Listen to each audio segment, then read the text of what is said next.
بسم اللہ الرحمن الرحیم۔ السلام علیکم ورحمۃ اللہ وبرکاتہ۔ دا اتھینٹک اسلام آفیشیل یوٹیوب چینل کی طرف سے میں ایک نئی ویڈیو لے کر حاضر ہوا ہوں۔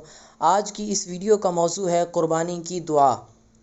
قربانی کے جانور کو اپنے ہاتھ سے ذبح کرنا افضل ہے، یعنی سب سے زیادہ فضیلت والی بات یہی ہے کہ قربانی کے جانور کو اپنے ہاتھ سے ذبح کیا جائے۔ صحیح بخاری کی یہ حدیث ہے۔ جانور کو قبلہ رخ لٹا کر اور اس کے پہلو پر پاؤں رکھ کر یہ دعا پڑھ کر تیز چھری سے ذبح کرنا چاہیے۔ کون سی دعا ہے؟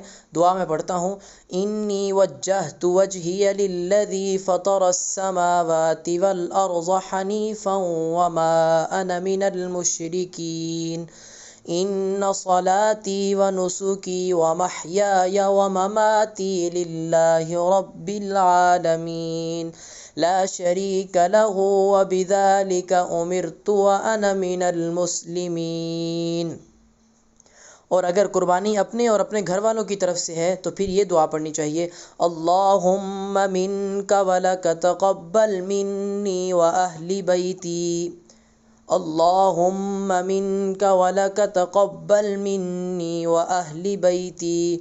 اور اس کے علاوہ اگر دوسرے کی طرف سے قربانی کرنی ہے تو پھر یوں کہنا چاہیے، اللہم تقبل من کہنے کے بعد اس کا نام لینا چاہیے جس کی طرف سے قربانی کی جا رہی ہے، اور اس کے بعد پھر بسم اللہ واللہ اکبر یہ کہہ کر چھری تیزی سے چلا دے تاکہ جانور کو تکلیف نہ پہنچے۔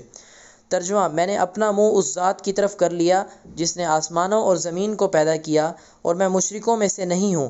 بے شک میری نماز، میری قربانی، میرا جینا، میرا مرنا سب اللہ کے لیے ہے جو سارے جہان کا پروردگار ہے، اس کا کوئی شریک نہیں، اور اسی کا مجھے حکم دیا گیا ہے اور میں مسلمانوں میں سے ہوں۔